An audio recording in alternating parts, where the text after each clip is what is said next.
Hi hello എല്ലാവർക്കും പുതിയൊരു വീഡിയോയിലേക്ക് സ്വാഗതം. നമ്മൾ നോക്കാൻ പോകുന്നത് 10th സ്റ്റാൻഡേർഡ് ഹിസ്റ്ററിയിലെ സെക്കൻഡ് ചാപ്റ്റർ ആയിട്ടുള്ള വേൾഡ് ഇൻ 20th സെഞ്ച്വറി അഥവാ ലോകം 20ാം നൂറ്റാണ്ടിൽ എന്ന ചാപ്റ്ററാണ്. വേൾഡ് ഇൻ 20th സെഞ്ച്വറി അതായത് 20ാം നൂറ്റാണ്ടിൽ എന്തൊക്കെ സംഭവിച്ചെന്നുള്ള കാര്യങ്ങളാണ് നമ്മൾ ഈ ചാപ്റ്ററിലൂടെ നോക്കാൻ പോകുന്നത്. 20th സെഞ്ച്വറി അതായത് 20th സെഞ്ച്വറി എന്ന് പറഞ്ഞാൽ ഒരുപാട് ഹിസ്റ്റോറിക്കൽ ഇവൻറ്റ്സ് അല്ലെങ്കിൽ ഇൻസിഡൻസ് നടന്നിട്ടുള്ളൊരു സെഞ്ച്വറിയാണ്, അതിലൊരു നൂറ്റാണ്ടാണ്.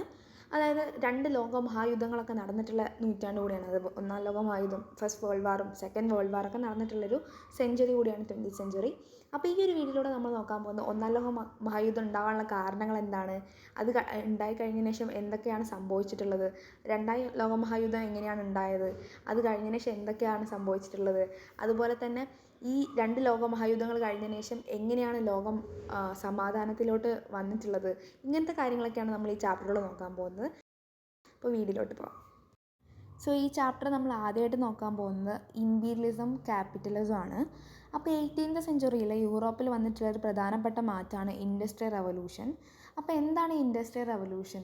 അതായത് മുന്നേ കാലത്തൊക്കെ ഇൻഡസ്ട്രികളിൽ ആൾക്കാരായിരുന്നു വർക്ക് ചെയ്തുകൊണ്ടിരുന്നത് അല്ലേ, അതായത് ലേബേഴ്സ് ആയിരുന്നു ഉണ്ടായിരുന്നത്. പക്ഷേ ഇപ്പോൾ ഈ ഇൻഡസ്ട്രിയൽ റവല്യൂഷൻ വന്നതോടെ ഈ ഫാക്ടറികളിലൊക്കെ ആൾക്കാർക്ക് പകരം മെഷീനറീസ് കൊണ്ടുവരാൻ തുടങ്ങി. അതായത് മെഷീൻസ് ഉപയോഗിച്ചിട്ട്, യന്ത്രങ്ങൾ ഉപയോഗിച്ചിട്ട് അവർ സാധനങ്ങൾ ഉൽപ്പാദിപ്പിക്കാൻ, അതായത് പ്രൊഡ്യൂസ് ചെയ്യാൻ തുടങ്ങിയിട്ടുണ്ട്.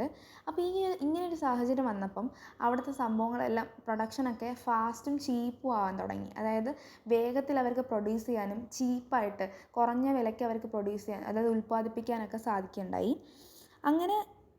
അപ്പോൾ ഇങ്ങനെയായ സമയം പ്രൊഡ്യൂസേഴ്സ് നേരത്തെ ഉണ്ടാക്കുന്നതിനേക്കാളും ഒരുപാട് ഉണ്ടാക്കാൻ തുടങ്ങി. അങ്ങനെ ഈ സമയത്ത് യൂറോപ്യൻ രാജ്യങ്ങൾ ഒരുപാട് ഇൻഡസ്ട്രീസും സ്റ്റാർട്ട് ചെയ്യാൻ തുടങ്ങി. ഇങ്ങനെ ഇൻഡസ്ട്രീസ് സ്റ്റാർട്ട് ചെയ്ത സമയത്ത് മൊത്തം പ്രൊഡക്ഷനും കൺട്രോൾ ചെയ്തത് ക്യാപിറ്റലിസ്റ്റ് എന്ന് പറഞ്ഞൊരു ഗ്രൂപ്പ് ഓഫ് പീപ്പിളായിരുന്നു. ക്യാപിറ്റലിസ്റ്റ് എന്ന് പറഞ്ഞാൽ മുതലാളി വർഗം. ഇങ്ങനെ ഈ മുതലാളിമാർ കൺട്രോൾ ചെയ്യുന്ന ഇതിനെയാണ് ക്യാപിറ്റലിസ്റ്റ് എക്കണോമിക് സിസ്റ്റം എന്ന് പറയാം. The advent of large-scale industries enhanced capital investment. Many nations produced more than they needed and more than they could accommodate in their domestic market.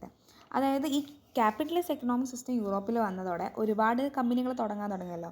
ഇങ്ങനെ ഒരുപാട് കമ്പനികൾ സ്റ്റാർട്ട് ചെയ്തപ്പം ഇവരുണ്ടാക്കുന്ന പ്രൊഡക്ട്സ് മൊത്തം ഇവർക്ക് ആ രാജ്യത്ത് തന്നെ സെല്ല് ചെയ്ത്, അതായത് വിറ്റൊഴിക്കാൻ പറ്റാത്ത അവസ്ഥയായി. കാരണം വെച്ചാൽ അവർ ഒത്തിരി പ്രൊഡക്ട്സ് ഉണ്ടാക്കാണല്ലോ. അതായത് പണ്ട് ഇപ്പോൾ ഒരു 100 പ്രൊഡക്ട്സ് ഉണ്ടാക്കുകയെന്ന് വെച്ചാൽ അവരിപ്പോൾ 500-600 പ്രൊഡക്ട്സ് ഒക്കെ ഉണ്ടാക്കുന്നുണ്ട്.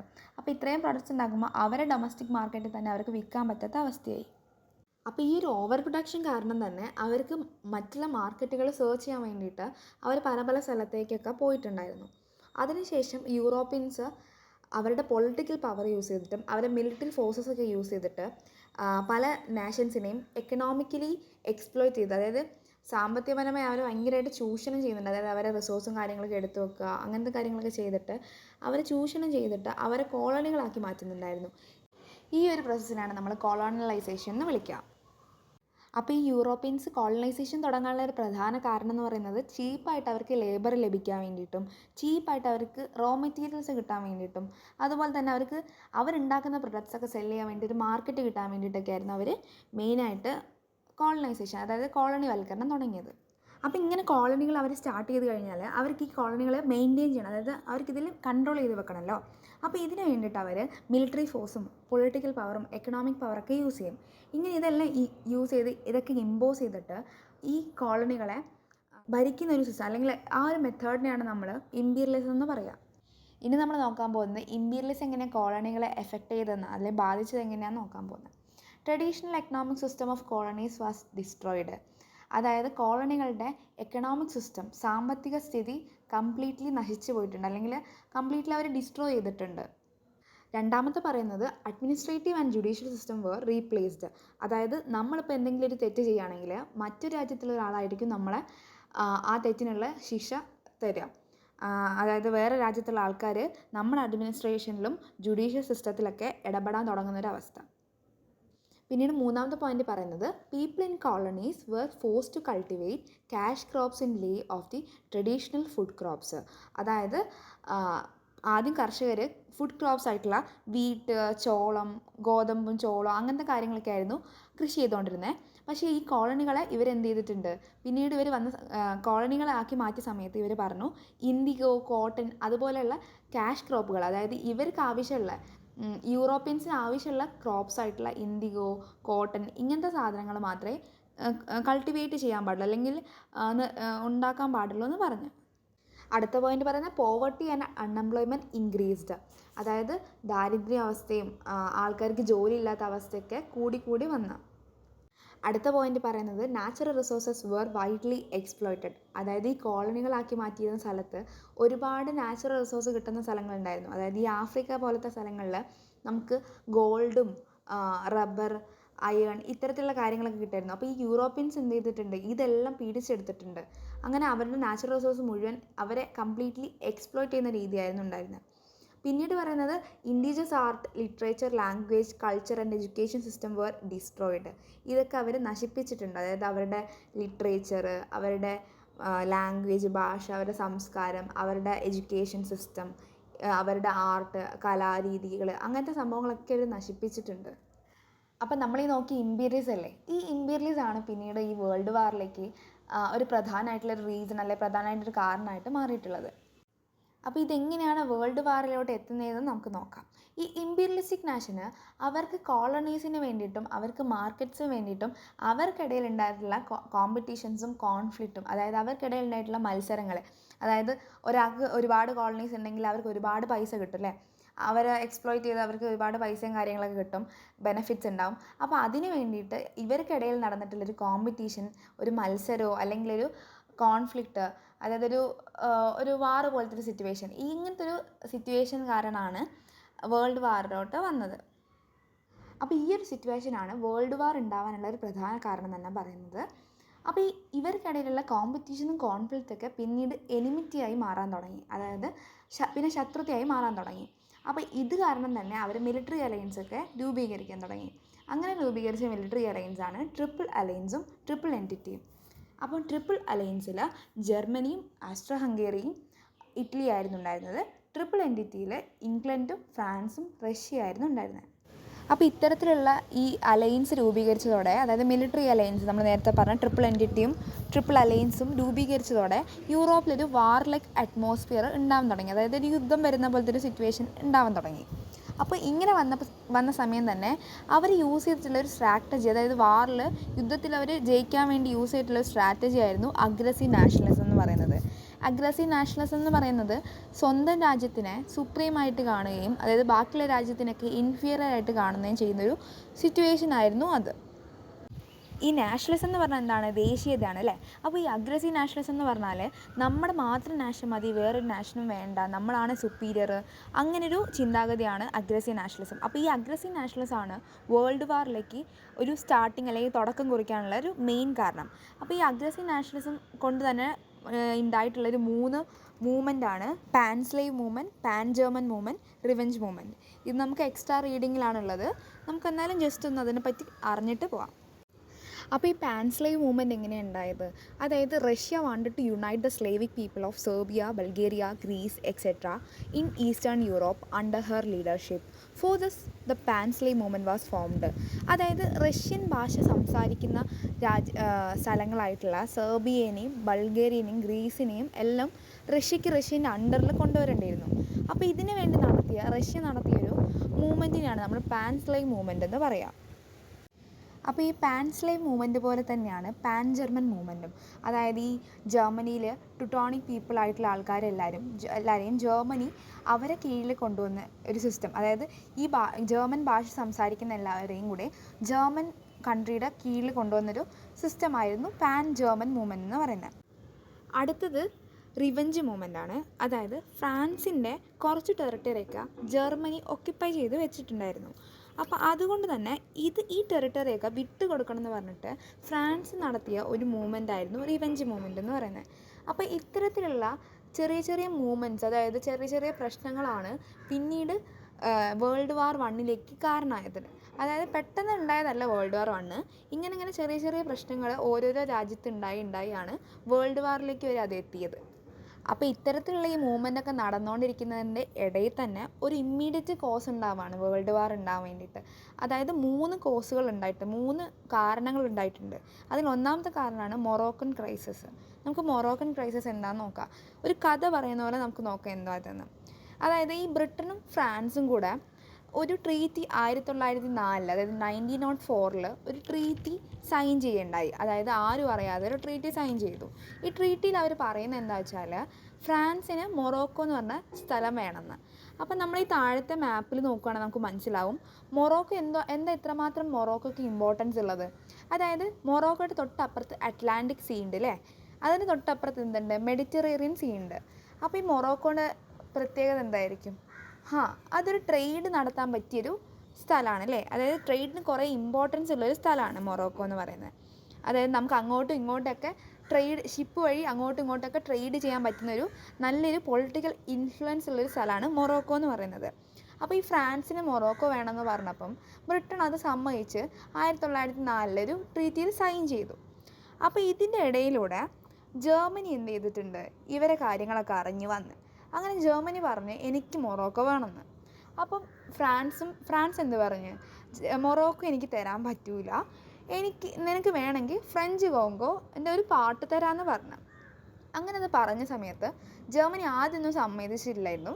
പിന്നെ അത് കഴിഞ്ഞ് കുറച്ച് കാലം കഴിഞ്ഞപ്പം ജർമ്മനി ഇത് സമ്മതിച്ചു. അങ്ങനെ ആ പ്രോബ്ലം അവിടെ ടെമ്പററിലി സോൾവ് ആയി. എന്നാലും അവർക്കിടയിൽ ഉണ്ടായിരുന്നൊരു പക അവിടെ സ്റ്റിൽ ഉണ്ട്. എന്നാൽ കൂടെ ടെമ്പററിലി അതായത് താൽക്കാലികമായിട്ട് ആ പ്രശ്നങ്ങൾ അവിടെ സോൾവ് ആയി. ഇതാണ് മൊറോക്കൻ ക്രൈസിസ് എന്ന് പറയുന്നത്. ഞാൻ ഇംഗ്ലീഷിൽ പറഞ്ഞുതരാം. The secret treaty was signed between Britain and France in 1904. According to this, Britain recognized the claim of France over Morocco. The French claim over Morocco was opposed by Germany, which sent battleship to Moroccan port Agadir. France agreed to transfer a part of French Congo to Germany, and Germany agreed to concede Morocco to France in return. Thus, the problem was solved temporarily. However, their rivalry continued. അടുത്തൊരു crisis ആണ് Balkan crisis. അപ്പോൾ ഈ Balkan എന്ന് പറഞ്ഞ റീജിയനില്ലേ, അതായത് Ottoman എംപയറിലുള്ള Turkish എംപയറിലുള്ള Balkan എന്ന് പറഞ്ഞ region പിടിച്ചെടുക്കാൻ വേണ്ടി നടത്തിയൊരു അടിപിടി ഇതാണ് ബാൽക്കൻ ക്രൈസിസ് എന്ന് പറയുന്നത്. അപ്പോൾ ഈ ബാൽക്കൻ പിടിച്ചെടുക്കാൻ വേണ്ടിയിട്ട് അവരൊരു ബാൽക്കൻ ലീഗ് എന്ന് പറയുന്ന സംഭവം തുടങ്ങി. അപ്പോൾ ഈ ബാൽക്കൻ ലീഗിൽ ആരൊക്കെയായിരുന്നു ഉണ്ടായിരുന്നത്? Greece, Bulgaria, Serbia and Montenegro. അങ്ങനെ ഇവരെല്ലാവരും കൂടി എന്ത് ചെയ്തിട്ടുണ്ട്, ഇതിനെ ഡിഫീറ്റ് ചെയ്ത് അവർ തുർക്കീനെ പിടിച്ചെടുത്ത്, അതായത് ബാൽക്കൻ റീജിയൻ പിടിച്ചെടുത്ത് വന്നപ്പം ഇവർ തമ്മിൽ എന്തായി, ഷെയർ ഇടുമ്പം ഫുൾ തമ്മിൽ അടിപിടിയായി. അങ്ങനെ ഇവർക്കിടയിൽ തന്നെ ഒരു വാർ ഉണ്ടാവേണ്ടായി. അപ്പോൾ ഈ ഒരു വാറിന് അങ്ങനെ ഇവരെന്ത് ചെയ്തിട്ടുണ്ട്, ശത്രുക്കളായി മാറിയല്ലോ. അപ്പോൾ ഈ ഒരു സംഭവമാണ് എന്തായത്, ബാൽക്കൻ ക്രൈസിസ് എന്ന് പറയുന്നത്. അപ്പോൾ ഞാൻ ഇംഗ്ലീഷിൽ പറയാം. The Balkan region is situated in യൂറോപ്പിലുള്ളൊരു റീജിയനാണ് Balkan region, close to Aegean Sea and the Black Sea. It was a part of Ottoman empire. അതൊരു ഓട്ടോമൻ എംപയറിൻ്റെ പാർട്ടാണ്. In 1912 Balkan League, Greece, Bulgaria, Serbia and Montenegro defeated Turkey. 1912 എന്ത് ചെയ്തിട്ടുണ്ട്, ഇവരൊക്കെ Balkan league ടർക്കിനെ defeat ചെയ്തിട്ടുണ്ട് അല്ലേ. However, the conflict among the elite nations in sharing the benefit of the war led to the breakup of the league and resulted in war among them. ഇതെന്ത് ചെയ്തിട്ടുണ്ട്, അതായത് ഇവർക്ക് കിട്ടിയ ബെനഫിറ്റ്സ് ഒക്കെ അവർ share ചെയ്തുകൊണ്ടിരിക്കുന്ന സമയത്ത് ഇവർക്കിടയിൽ കുറച്ച് പ്രശ്നങ്ങളുണ്ടായി. ഇതെന്തായി, അവർക്കിടയിൽ തന്നെ വാറിന് കാരണമാക്കി. When Austria led its claim over Balkan region with the support of Germany, Serbia claimed this region with the support of Russia. അതായത് ആസ്ട്രിയ പറഞ്ഞ് ഈ ബാൽക്കൻ റീജിയൻ ഞങ്ങളതാണെന്ന്. അപ്പോൾ ഈ ആസ്ട്രിയ സപ്പോർട്ട് ചെയ്യാൻ വേണ്ടിയിട്ട് ജർമ്മനി അവിടെ വന്നിട്ടുണ്ട്. അപ്പോൾ അതേസമയം തന്നെ സെർബിയ പറയാണ് ഇത് സെർബിയയുടെയാണെന്ന്. അപ്പോൾ എന്ത് ചെയ്തിട്ടുണ്ട്, റഷ്യ അവരെ സെർബിയനെ സപ്പോർട്ട് ചെയ്യാൻ വന്നു. അങ്ങനെ ഈ ആസ്ട്രിയയും സെർബിയയും തമ്മിൽ ബാൽക്കൻ റീജിയന് വേണ്ടിയിട്ട് ഒരു തർക്കം ഉണ്ടായിക്കൊണ്ടിരിക്കുന്ന സമയത്ത് ഒരു സെർബിയൻ യൂത്ത്, അതായത് ഒരു സെർബിയയിലെ യുവാവായിട്ടുള്ള ഗവാരിയോ പ്രിൻസപ്പ് വന്നിട്ട് ഫ്രാൻസിസ് ഫെർണാണ്ടിനെ അസാസിനേറ്റ് ചെയ്യുക വധിക്കുകയുണ്ടായി. അതായത് ഫ്രാൻസിസ് ഫെർണാണ്ട് എന്ന് പറഞ്ഞാൽ ആരാണ്, അടുത്ത ആസ്ട്രിയയുടെ രാജകുമാരനാണ് ഫ്രാൻസിസ് ഫെർണാണ്ട്. അപ്പോൾ ഒരു കാര്യമില്ലാതെ ഇയാൾ എന്ത് ചെയ്തിട്ടുണ്ട്, ഗവേരിയോ പ്രിൻസപ്പ് വന്നിട്ട് Francis ഫെർണാണ്ടിനെ വധിക്കുകയുണ്ടായി July 1914. Austria held Serbia responsible for it and declared war on Serbia on 28 July 1940. അപ്പോൾ ആസ്ട്രിയ എന്ത് ചെയ്തിട്ടുണ്ട്, ഇങ്ങനെ അവരുടെ അടുത്ത രാജകുമാരനെ കൊന്ന സ്ഥിതിക്ക് ആസ്ട്രിയ എന്ത് ചെയ്തിട്ടുണ്ട്, സെർബിയാണ് എല്ലാത്തിനും കാരണം എന്ന് പറഞ്ഞിട്ട് 28 ജൂലൈ 1940, അതായത് ജൂലൈ 28 അവരെന്ത് ചെയ്തു, സെർബിയയിലൊരു വാർ ഡിക്ലെയർ ചെയ്യുക. അപ്പോൾ നമ്മൾ വിചാരിക്കും ഫസ്റ്റ് വേൾഡ് വാറിന് കാരണം ആസ്ട്രിയയും സെർബിയയും മാത്രമാണോ? അങ്ങനെയല്ല. അപ്പോൾ ഈ ആസ്ട്രേലിയനെയും സെർബിയനെയും സപ്പോർട്ട് ചെയ്യാൻ വേണ്ടി റഷ്യയും ജർമ്മനിയൊക്കെ വന്ന ഓർമ്മയുണ്ടല്ലോ. അപ്പോൾ ഇവരെന്ത് ചെയ്തിട്ടുണ്ട്, the allied nations rush to help their allies. അതായത് എലൈഡ് ആയിട്ടുള്ള നാഷൻസ് എന്ത് ചെയ്തിട്ടുണ്ട്, അവരും കൂടെ ഇതിൽ ചേർന്നിട്ട് ഇവരെ ഹെൽപ്പ് ചെയ്തിട്ടുണ്ട്. Almost all the nations of the world directly or indirectly were involve in it. Therefore this war is known as first world war. അതായത് ഇൻഡയറക്ട്ലിയോ ഡയറക്ട്ലിയോ അറിഞ്ഞോ അറിയാതെയൊക്കെ പല നാഷൻസും ഈ ഒരു യുദ്ധത്തിൽ ഏർപ്പെട്ടിട്ടുണ്ട്. അപ്പോൾ ഈ ഒരു സംഭവത്തിനാണ് നമ്മൾ ഫസ്റ്റ് വേൾഡ് വാർ എന്ന് പറയാം.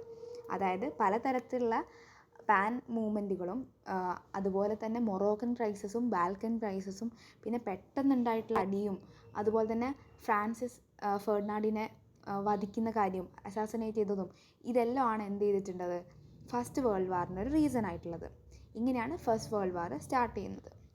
അപ്പോൾ ഈ ഫസ്റ്റ് വേൾഡ് വാറിൻ്റെ അവസാനം ജയിച്ചത് ആരാ വെച്ചാൽ ട്രിപ്പിൾ എൻറ്റിറ്റിയാണ്. നമ്മൾ നോക്കിയിട്ടല്ലേ ട്രിപ്പിൾ അലയൻസും ട്രിപ്പിൾ എൻറ്റിറ്റി എന്ന് പറഞ്ഞിട്ട്. അപ്പോൾ ഈ ട്രിപ്പിൾ എൻറ്റിറ്റി ആയിരുന്നു ഈ ഒരു ഫസ്റ്റ് വേൾഡ് വാറിൽ ജയിച്ചത്. അടുത്ത നമ്മൾ നോക്കാൻ പോകുന്ന ആഫ്റ്റർമെത്ത് ഓഫ് ദി വാറാണ്. ആഫ്റ്റർമെത്ത് ഓഫ് ദി വാർ എന്ന് പറഞ്ഞാൽ എന്താണ്, യുദ്ധം കഴിഞ്ഞിട്ട് എന്തൊക്കെ സംഭവിച്ചു നമ്മൾ അറിയണം അല്ലേ.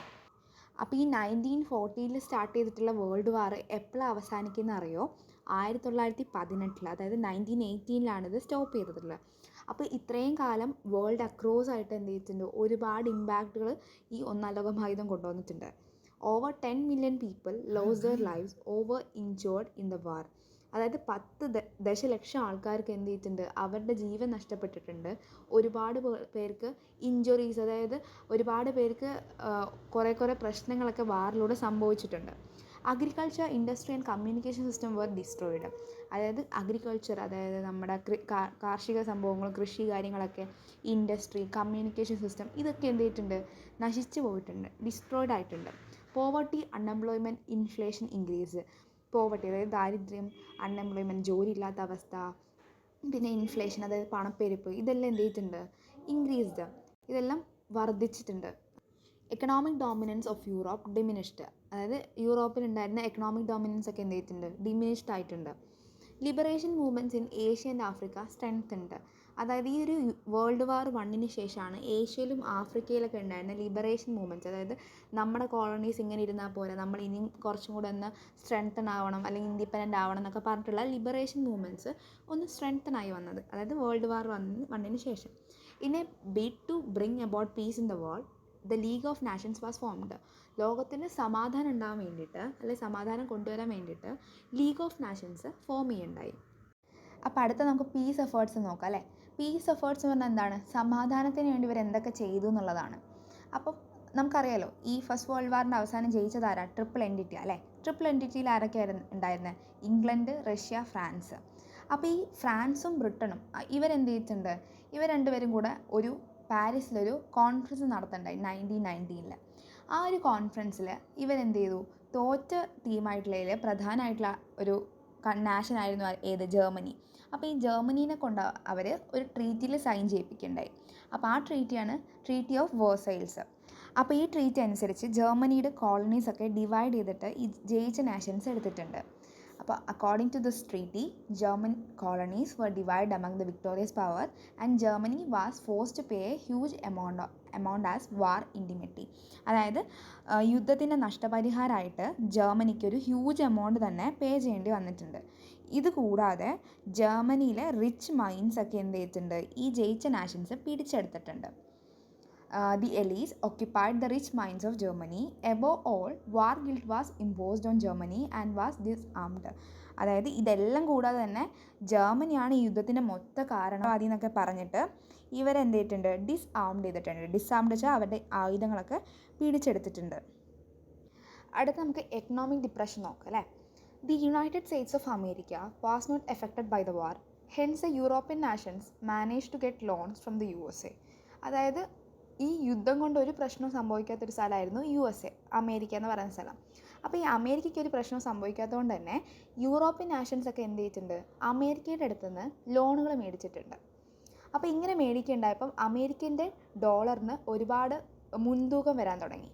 അപ്പോൾ ഇത്തരത്തിലൊരു മുൻതൂക്കം അമേരിക്കയ്ക്ക് വന്നതോടെ തന്നെ ഈ യുണൈറ്റഡ് സ്റ്റേറ്റ്സ് ഓഫ് അമേരിക്ക എന്തായിട്ടുണ്ട്, ഒരു പുതിയ എക്കണോമിക് പവറായിട്ട് രൂപീകരിക്കുകയാണ്. അതായത് യൂറോപ്പിന് പുറത്തായിട്ട് അമേരിക്ക ഒരു എക്കണോമിക് പവറായിട്ട് മാറുകയാണ്.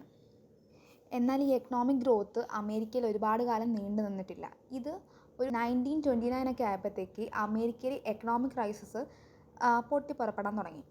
അപ്പം ഈ എക്കണോമിക് ക്രൈസിസ് ഉണ്ടായതോടെ തന്നെ അതിന് ഒരുപാട് ഇമ്പാക്റ്റുകൾ ഉണ്ടായിട്ടുണ്ട്. അപ്പോൾ നമുക്ക് ഈ എക്കണോമിക് ഡിപ്രഷൻ്റെ ഇമ്പാക്റ്റ് എന്തൊക്കെയാണെന്ന് നോക്കാം. People who became popper because of war കുഡിൻ afford the commodities. അതായത് ഈ ഒരു യുദ്ധം നടന്നതിന് ശേഷം ആൾക്കാരെല്ലാവരും എന്തായിട്ടുണ്ട്, പാവപ്പെട്ടവരായി മാറിയിട്ടുണ്ട്. അതായത് ആൾക്കാരെല്ലാവരും എല്ലാം നശിച്ച് പോയിട്ടുണ്ടല്ലോ, അവരുടെ കയ്യിലെ പൈസയും കാര്യങ്ങളൊക്കെ നഷ്ടപ്പെട്ട് അവരാകെ പോപ്പർ, അതായത് പാവപ്പെട്ടവരായി മാറിയിട്ടുണ്ട്. അപ്പോൾ ആ സമയത്ത് അവർക്ക് സാധാരണ സാധനങ്ങൾ പോലും, കമ്മോഡിറ്റീസ് പോലും അവർക്ക് എന്താണ് അഫോർഡ് ചെയ്യാൻ പറ്റാത്ത അവസ്ഥ ഉണ്ടായി. Goods were kept unsold in factories. അതായത് ഫാക്ടറികളിലൊക്കെ ഗുഡ്സ് വിൽക്കപ്പെടാണ്ട് വെക്കുന്നൊരവസ്ഥ ഉണ്ടായിട്ടുണ്ട്. European nations fail to repay their debts to the USA. അതായത് യൂറോപ്യൻ നാഷൻസ് USA അടുത്ത് നിന്ന് ലോൺ മേടിച്ചിട്ടുണ്ടായിരുന്നല്ലോ, അപ്പോൾ അത് അവർക്ക് തിരിച്ചടയ്ക്കാൻ പറ്റാത്ത അവസ്ഥ ഉണ്ടായി. ബാങ്ക്സ് കൊളാപ്സ്ഡ്, ബാങ്കുകളൊക്കെ നശിച്ചു പോവുകയുണ്ടായി. Inflation became uncontrollable. അതായത് ഇൻഫ്ലേഷൻ എന്ന് പറഞ്ഞാൽ പണപ്പെരുപ്പ്. അപ്പോൾ ഈ ഇൻഫ്ലേഷൻ എന്ത് ചെയ്തിട്ടുണ്ട്, അൺകൺട്രോളബിളായി മാറിയിട്ടുണ്ട്. Acute unemployment and poverty. Unemployment അതായത് ജോലിയില്ലാത്ത അവസ്ഥയും ദാരിദ്ര്യമൊക്കെ ഉണ്ടായിട്ടുണ്ട്. അപ്പോൾ ഈ ഒരു ക്രൈസിസ് മറികടക്കാൻ വേണ്ടിയിട്ട് ഇവരെന്ത് ചെയ്തിട്ടുണ്ട്, ഈ യൂറോപ്യൻ നാഷൻസ് എന്ത് ചെയ്തിട്ടുണ്ട്, ഒരു സ്ട്രാറ്റജി കൊണ്ടുവന്നിട്ടുണ്ട്. ആ സ്ട്രാറ്റജി എന്തായിരുന്നു? Imposing heavy tax on the colonies, therefore the economic crisis of imperialist nation became a burden to the colonies. അതായത് കോളനികളിൽ ഹെവി ടാക്സ് ഇമ്പോസ് ചെയ്യുക, ഹെവി ടാക്സ് കോളനികൾ അടയ്ക്കണമെന്ന് പറയാം. അപ്പോൾ ഈ ഒരു ബർഡൻ ആരുടെ തലയിലാവും? കോളനികളുടെ തലയിലാവുമല്ലോ. അപ്പോൾ ഇതായിരുന്നു അവർ കൊണ്ടുവന്നിട്ടുള്ളൊരു സ്ട്രാറ്റജി എന്ന് പറയുന്നത്. അപ്പോൾ ഇത്തരത്തിലൊരു സിറ്റുവേഷൻ അവിടെ വന്ന സമയത്ത്, അതായത് ഗവൺമെൻറ്റിനോടും അഡ്മിനിസ്ട്രേറ്റീവ് സിസ്റ്റത്തിനോടൊക്കെ ആൾക്കാർക്ക് വിശ്വാസം കുറഞ്ഞ സമയത്താണ് ഈ തോറ്റ രാജ്യങ്ങളായിട്ടുള്ള ജർമ്മനിയിലും ഇറ്റലിയിലും മിലിറ്ററി പവർ റൂസ് ചെയ്യാൻ തുടങ്ങിയത്, അതായത് മിലിറ്ററി പവർ വരാൻ തുടങ്ങിയത്. അതാണ് ഫാസിസവും നാസിസവും. അപ്പോൾ ഫാസിസം ഇറ്റലിയിലും നാസിസം ജർമ്മനിയിലും വരാൻ തുടങ്ങി. അപ്പോൾ നമുക്ക് ഫാസിസത്തിൻ്റെ ക്യാരക്ടറിസ്റ്റിക്സ് നോക്കാം അല്ലേ. ആൻറ്റഗോണിസം ടു ഡെമോക്രസി അങ്ങനെ പറഞ്ഞാൽ ജനാധിപത്യത്തിനോടുള്ള എതിർപ്പ്. ഒപ്പോസിഷൻ ടു സോഷ്യലിസം എന്ന് പറഞ്ഞാൽ സോഷ്യലിസത്തിനോടുള്ള എതിർപ്പ്. ഗ്ലോറിഫൈങ് ദ നാഷൻ എന്ന് പറഞ്ഞാൽ അവരെ ദേശത്തെ ഗ്ലോറിഫൈ ചെയ്ത് കാണിക്കുക, അതായത് അവരുടെ നാഷനാണ് വലുത്, വേറെ നാഷൻസ് ഒന്നും നല്ലതല്ല എന്നൊരു ചിന്ത. അഡോറിങ് ദ പ്യൂരിറ്റി ഓഫ് റേസ്, അതായത് അവരുടെ റേസ്, ലൈക്ക് അവരുടെ വംശമാണ് നല്ലത് എന്ന് പറയുന്ന രീതി. ജസ്റ്റിഫൈങ് വാർ, അവർ വാറിന് കുറച്ചുകൂടെ കൂടുതൽ ഇമ്പോർട്ടൻസ് കൊടുക്കുന്ന ആൾക്കാരായിരുന്നു. ഡിഫ്യൂഷൻ ഓഫ് അഗ്രസീവ് നാഷണലിസം, അതുപോലെ തന്നെ അഗ്രസീവ് നാഷണലിസം ഭയങ്കരമായിട്ട് ഇമ്പോർട്ടൻസ് കൊടുത്ത ആൾക്കാരായിരുന്നു അവർ. നമ്മൾ നേരത്തെ ഡിസ്കസ് ചെയ്തല്ലോ അഗ്രസീവ് നാഷണലിസം. പിന്നെന്താണ് define the past. Define the past എന്ന് പറഞ്ഞാൽ പഴയ കാര്യങ്ങൾ അവർ ന്യായീകരിക്കാൻ നോക്കും. അതായത് പണ്ട് ഇങ്ങനെയൊക്കെ നടന്നല്ലോ, നമ്മൾ അങ്ങനെ ചെയ്യണം ഇങ്ങനെ ചെയ്യണം എന്നൊക്കെ പറഞ്ഞിട്ട് ന്യായീകരിക്കാൻ നോക്കുന്നതാണ് ഡിഫൈനിങ് ദ പാസ്റ്റ് എന്ന് പറയുന്നത്. Indoctrination of ideologies through arts, literature and education. അതായത് ഇവരുടെ ഈ ഐഡിയോളജി, ഈ ഫാസിസത്തിൻ്റെ ഐഡിയോളജി ഇവരെന്ത് ചെയ്തിട്ടുണ്ട്, ആർട്ടിലൂടെയും ലിറ്ററേച്ചറിലൂടെയും എഡ്യൂക്കേഷനിലൂടെയൊക്കെ അവർ കൈമാറാൻ ശ്രമിച്ചിട്ടുണ്ട്. Military dictatorship. ലാസ്റ്റ് പോയിൻ്റ് എന്താണ്? Destruction of political rivals. Rivals എന്ന് പറഞ്ഞാൽ അവരെല്ലാവരെയും ശത്രുക്കളൊക്കെ അവർ ഉപദ്രവിക്കുക അല്ലെങ്കിൽ കൊല്ലുക, അങ്ങനത്തെ രീതികളൊക്കെ ഉണ്ടായിരുന്നു. അപ്പോൾ അടുത്ത് നമുക്ക് മുസോളിനി ആൻഡ് ഫാസിസം നോക്കാം അല്ലേ. The circumstances under which fascist party came to power in Italy. ഏത് സാഹചര്യത്തിലാണ് ഫാസിസ്റ്റ് പാർട്ടി ഇറ്റലിയിൽ പവറിൽ വന്നതെന്ന് നമുക്ക് നോക്കാം.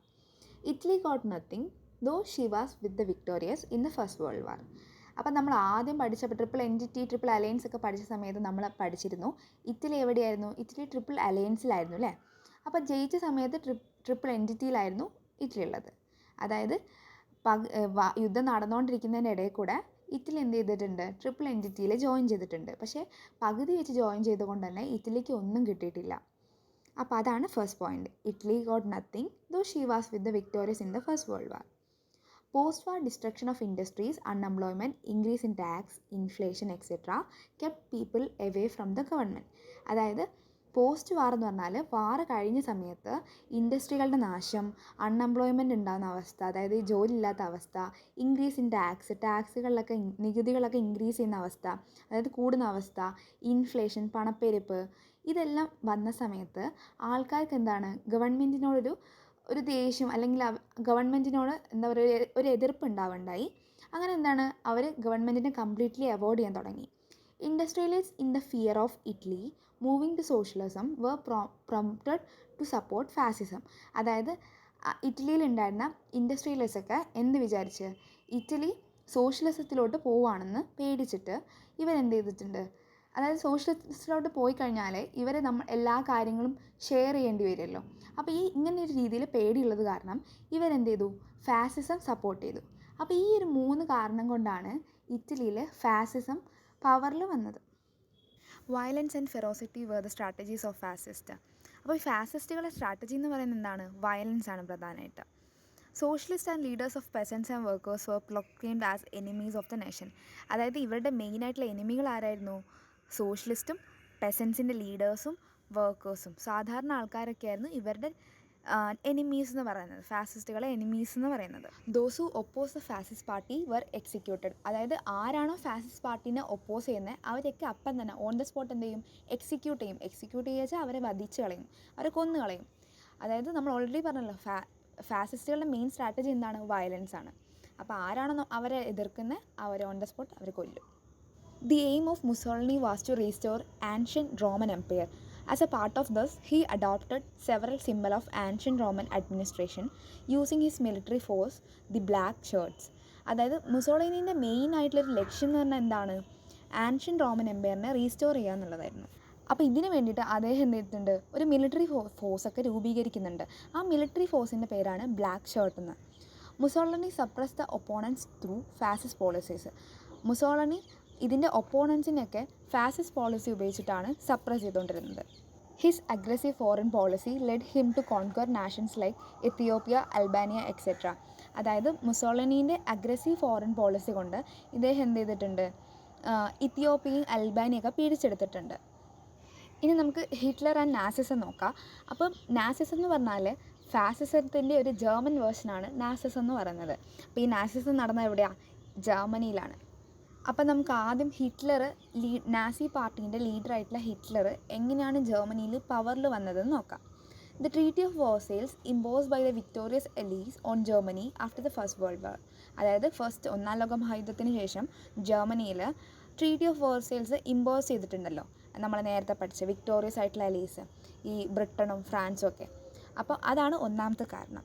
രണ്ടാമത്തെ കാരണം എന്ന് പറയുന്നത് എക്കണോമിക് ഡിസ്ട്രക്ഷൻ ആൻഡ് ഇൻഫ്ലേഷനാണ്. അതായത് സാമ്പത്തിക തകർച്ചയും ഇൻഫ്ലേഷൻ, പണപ്പെരുപ്പമായിരുന്നു രണ്ടാമത്തെ റീസൺ. മൂന്നാമത്തെ റീസൺ എന്ന് പറഞ്ഞാൽ failure of German government and the resultant political uncertainty.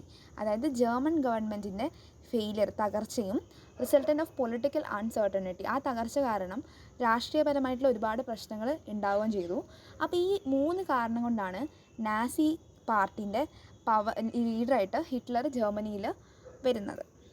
With his oratory skills and organizational ability, Hitler easily succeeded in gaining popular support. അതായത് അദ്ദേഹത്തിൻ്റെ സംസാര രീതി കൊണ്ടും അദ്ദേഹത്തിൻ്റെ ഓർഗനൈസേഷണൽ എബിലിറ്റി കൊണ്ടും ഹിറ്റ്ലർ എന്ത് ചെയ്തിട്ടുണ്ട്? ആ ജർമ്മനിയിൽ പെട്ടെന്ന് തന്നെ ഒരു പോപ്പുലർ സപ്പോർട്ട് ഗെയിൻ ചെയ്തെടുത്തിട്ടുണ്ട്. He dismiss the government and captured power. അതായത് ജർമ്മനിയിൽ ഉണ്ടായിരുന്ന ഗവൺമെൻറ്റിനെ അദ്ദേഹം ഡിസ്മിസ് ചെയ്തിട്ട് അവിടുത്തെ പവർ അദ്ദേഹം ഏറ്റെടുത്തിട്ടുണ്ട്. സോഷ്യലിസ്റ്റ്, കമ്മ്യൂണിസ്റ്റ്, ജൂസ്, ഡെമോക്രാറ്റിക്സ് വർ എക്സിക്യൂട്ടേഴ്സ്. അതായത് സോഷ്യലിസ്റ്റ് ആയിട്ടുള്ള ആൾക്കാരെയും കമ്മ്യൂണിസ്റ്റ് ആയിട്ടുള്ള ആൾക്കാരെയും ജൂസ്, അതായത് ജൂതമതത്തിലുള്ള ആൾക്കാരെല്ലാവരെയും ഇദ്ദേഹം എന്ത് ചെയ്തിട്ടുണ്ട്? എക്സിക്യൂട്ടഡ് ചെയ്തിട്ടുണ്ട്, അതായത് വധിച്ചിട്ടുണ്ട്. Hitler held Jews responsible for Germany's ruin and humiliation. അതായത് ഹിറ്റ്ലർ പറഞ്ഞ എന്താണ്? ഈ ജൂതമതത്തിലുള്ള ആൾക്കാരാണ് ജർമ്മനി നശിക്കാനുള്ള കാരണം എന്ന്.